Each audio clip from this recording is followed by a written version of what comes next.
Bonjour et bienvenue dans cette rencontre à l'occasion de la présentation de l'article de Ramesh et ses collègues intitulé Génération d'images à partir des textes zéro shot.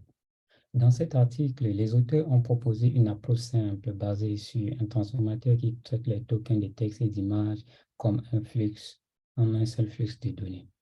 Pour la présentation, nous allons commencer par vous présenter la revue de littérature, ensuite les problèmes, les méthodes, les résultats et enfin la conclusion. Parlant de la revue, Grégor et ses collègues présentent en 2015 le réseau neuronal Deep Recurrent Attentive Writer qui combine un mécanisme d'attention spatiale et un cadre d'auto-encodage variationnel séquentiel pour générer des images réalistes indiscernables des données réelles. En 2015, toujours en 2015, les travaux de Mansimov et ses collègues ont montré que le modèle génératif de Grégor, lorsqu'il est étendu pour conditionner les légendes des images, peut également générer de nouvelles scènes visuelles. Reed et ses collègues ont montré en 2016 que l'utilisation d'un réseau génératif adversarial plutôt qu'un auto-encodeur variationnel récurrent améliorait la fidélité de l'image. Ils ont également démontré que ce système pouvait non seulement générer des objets avec des propriétés reconnaissables, mais aussi généraliser à des catégories non reconnues. En 2017, Kuhn et ses collègues proposent un cadre basé sur l'énergie pour la génération d'images conditionnelles qui a obtenu une grande amélioration de la qualité de l'échantillon par rapport aux méthodes contemporaines. Plus tard, en 2020, Cho et ses collègues propose une méthode qui implique l'optimisation de l'entrée d'un modèle de langage masqué cross-modal pré-entraîné. C'est quoi le problème? Le principal problème ici, c'est que les auteurs ont remarqué une approche traditionnelle de la génération d'images à partir des textes qui repose sur l'amélioration des hypothèses de modélisation pour l'apprentissage sur l'ensemble des données fixes. Ils ont donc comparé la génération d'images à partir des textes. Ils ont vu que la génération d'images à partir des textes a généralement été évaluée sur des ensembles de données relativement petits tels que MS Coco et COP. Ils se sont donc posé la question à savoir, est-ce que la taille de l'ensemble des données et du modèle pourrait-elle être un facteur limitant des approches actuelles? C'est ainsi qu'ils ont proposé une approche simple basée sur des transformateurs qui traitent des tokens de texte et d'images comme un seul flux de données, bien évidemment en tirant parti des données suffisantes et de l'échelle. Concernant les méthodes, sachant que l'objectif est d'entraîner un transformateur pour modéliser de manière autorégressive des tokens de texte et d'images comme un seul flux de données, ils ont donc vu que l'utilisation discrète des pixels en tant que token d'image nécessiterait une quantité démesurée de mémoire pour des images à haute résolution. La remarque qu'ils ont faite, c'est que les objectifs de la vraisemblance ont tendance à donner la priorité à la modélisation des dépendances à courte portée entre les pixels, de sorte qu'une grande partie de la capacité de modélisation serait consacrée à la capture des détails à haute fréquence au lieu de la structure à basse fréquence. Ils ont donc trouvé une piste de sortie, c'est-à-dire en utilisant une procédure d'apprentissage en deux étapes. La première étape consiste donc à faire un entraînement d'un auto-encodeur variationnel discret. Alors, comment est-ce que ça fonctionne? Alors, il faut remarquer la partie de droite, c'est juste une visualisation de l'espace d'intégration, le embedding space. Ils vont donc passer une image à travers un CNN qui n'est rien d'autre qu'un encodeur, qui va donc fournir une collection de future maps de vecteurs. Alors ici, qu'est-ce qu'il fait? Il prend par exemple un vecteur ici et il trouve le vecteur le plus proche de cet embedding vecteur en utilisant la distance euclidienne. Ils vont remplacer ces vecteurs-là ici. Alors, ils vont utiliser les index comme par exemple un ici pour indexer le vecteur E1 de l'embedding. Et plus tard, ils vont trouver le vecteur quantifié E1 qui vont faire passer ces vecteurs-là à travers dans l'encodeur qui est ici une sorte de transposition convolutionnelle pour retrouver l'image reconstruite. Alors, la difficulté ici, c'est que il est impossible de faire la rétropropagation à cause du terme de quantification. Donc, ce qu'ils font, c'est qu'ils font une copie des gradients, par exemple le E1. Lorsque ça arrive dans l'encodeur et dans la partie CNN, puisque cette partie est différenciable, donc on peut faire la rétropropagation des gradients et obtenir les autres gradients. Alors, ceci permet d'obtenir un gain de réduction de la taille du contexte du transformateur d'un facteur important sans dégradation importante de la qualité visuelle.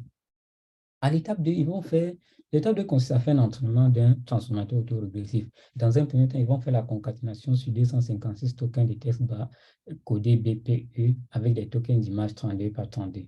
Donc, ils vont ensuite faire l'entraînement d'un transformateur autorégressif pour modéliser la distribution conjointe des tokens de texte et d'images. Globalement, il s'agit de faire la maximisation de la limite inférieure de l'évidence sur la probabilité conjointe de la distribution du modèle sur les images X, les légendes Y, les tokens Z, ou l'image RGB encodée. Donc, il suffit de faire la modélisation de la distribution à l'aide de cette factorisation. Pourquoi cette factorisation, multiplication des probabilités? Parce que les X, Y et Z sont indépendants. Ils obtiennent donc la limite inférieure donnée par cette équation où le QFI, c'est la distribution sur les tokens d'image générée par l'encodeur compte tenu de l'image X et le P-θ, c'est la distribution sur les images générées par le décodeur compte tenu des tokens d'image. Le P-psi, c'est la distribution conjointe des tokens de texte et d'images modélisés par le transformateur. Le bêta ici, c'est le paramètre de compromis qui est entre la précision du terme reconstruit ici, le terme reconstruit c'est le P-phi et la proximité du postérieur. Le postérieur ici c'est le Q-phi et du prior qui est le Q-psi. Donc, dans l'étape de l'apprentissage, la première étape de l'apprentissage consiste à faire la maximisation de la limite inférieure de l'évidence par rapport aux paramètres θ et phi, ce qui correspond à l'entraînement de l'auto-encodeur variationnel discret sur les seules images. Ils vont donc fixer le prior initial à la distribution catégorielle uniforme sur plus de 8000 vecteurs du livre de code, fixer le Q-phi à des distributions catégorielles paramétrées par les plus de 8000 logiques à même position spatiale dans la grille de 32 par 32 produite par l'encodeur.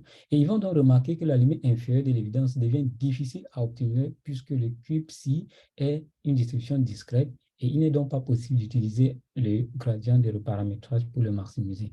Qu'est-ce qu'ils vont faire? À la place de la relaxation Gumbel-Softmax, ils vont donc remplacer l'expérience de QFI par une expérience QFI taux où la relaxation devient serrée lorsque la température taux tend vers 0.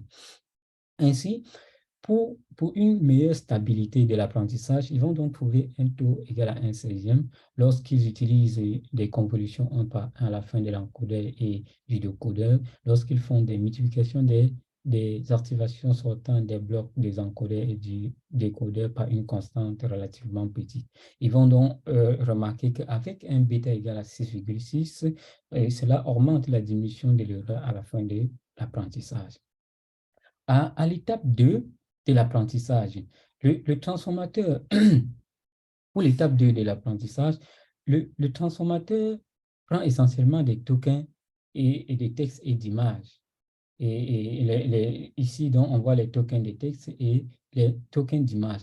On a donc 256 positions réservées pour les tokens de texte. Si la légende donc, est inférieure à 256 tokens, il est essentiellement complété par le token de remplissage et qui est un apprentissage spécial pour chaque position. Donc, chaque case représente un vecteur de taille de plus de 3900 et on a 66 couches d'attention chacune utilisant 32 têtes d'attention. L'attention texte à texte est le masque causal standard. On obtient ici 3 types de masques self-attention d'image à image, et que les masques d'attention en ligne, en colonne ou convolutionnel. Ils ont donc fait un apprentissage utilisant la perte d'entropie croisée pour le texte et l'image, mais en donnant 7 fois plus d'importance à la partie d'image de la perte. Alors, puisqu'ils ont utilisé un très grand jeu de données, ils ont donc au niveau de l'entraînement, ils ont utilisé la mise à l'échelle du gradient par bloc pour le bloc de transformer pour essayer de faire l'entraînement. Donc ici, les lignes continues indiquent la séquence d'opérations pour la propagation vers l'avant et les lignes pointillées indiquent la séquence d'opérations pour la rétropropagation. Donc, ici, qu'est-ce qu'ils font en fait? Ici, l'opération de filtre, ils font l'opération de filtrage ici, là, met à zéro les valeurs inf et nam dans le gradient d'activation pour éviter donc la diminution de l'échelle du gradient pour les blocs des résultats précédents. Toujours dans l'optimisation, ils utilisent un modèle de communication pour l'entraînement distribué. Alors, qu'est-ce qu'ils font ici? C'est que chaque tableau de paramètres du modèle est réparti entre 8 GPU de chaque machine. Donc, au cours de la propagation vers l'avant, ils récupèrent d'abord le bloc de paramètres pour le bloc de résultats suivant, tout en calculant l'activation sur le bloc de résultats actuel. Donc, pour économiser dans la mémoire, les paramètres des GPU sont immédiatement éliminés. Donc, ils font de même pour la rétropropagation. Le truc, c'est qu'une fois que tous les GPU ont calculé le gradient par rapport à un paramètre global, l'opération de la dispersion ne laisse à chaque GPU qu'une seule branche. Au niveau des résultats, ils ont fait la comparaison sur 512 échantillons sur les légendes de MS Coco. Alors, ils ont comparé leur modèle avec 3 autres modèles, Attention GAN, DMGAN, DF-GAN. Et ils ont vu que leur modèle performe très, très bien, puisque là, ce sont les données de validation qu'on trouve. Et ici, quand on regarde les données, ça, c'est l'image que le modèle devrait afficher à la sortie. Et leur modèle affiche une image qui ressemble exactement à ça comparé aux autres modèles. Alors, ils ont donc montré que le fait de l'augmentation du nombre d'images accentue la qualité des résultats. Donc, ils montrent ici en utilisant la légende MS Coco que pour une seule image, 2, 8, c'est jusqu'à 502 images qui ont une bonne qualité de résultats. Donc, les résultats quantitatifs sur MS Coco et COP sont donnés ici, où le FID représente le Fréchet Inception Distance et le SI représente le Inception Dis et le Inception Score. Alors, le but ici, c'est d'avoir un FID petit et un Inception Score grand. Et c'est ce que nous montre le graphe ici, où c'est ce que nous montre le premier graphe, et également pour le deuxième, pour le MS Coco, également pour le deuxième graphe, pour les données de COP, ils ont une bonne performance. Et dans le troisième graphe, la figure de droite, ils ont calculé le FID et le SI utilisant DMGAN. Donc, ici, on voit qu'avec un FID à ce niveau, on a un Inception Score à ce niveau qui montre une bonne performance de leur modèle. En conclusion, ils ont fait une étude d'une approche simple de la génération d'images à partir de textes basés sur un transformateur autorégressif lorsqu'il est exécuté à grande échelle. Ils ont donc remarqué que l'échelle peut conduire à une généralisation améliorée en termes de performance par rapport aux approches précédentes spécifiques à un domaine, également en termes de gamme de capacité qui émergent d'un modèle génératif unique. Donc, en conclusion, les résultats de leur recherche suggèrent que l'amélioration de la génération en fonction de l'échelle peut être un moteur utile pour progresser dans cette tâche. Voici quelques références utilisées. Merci pour votre attention.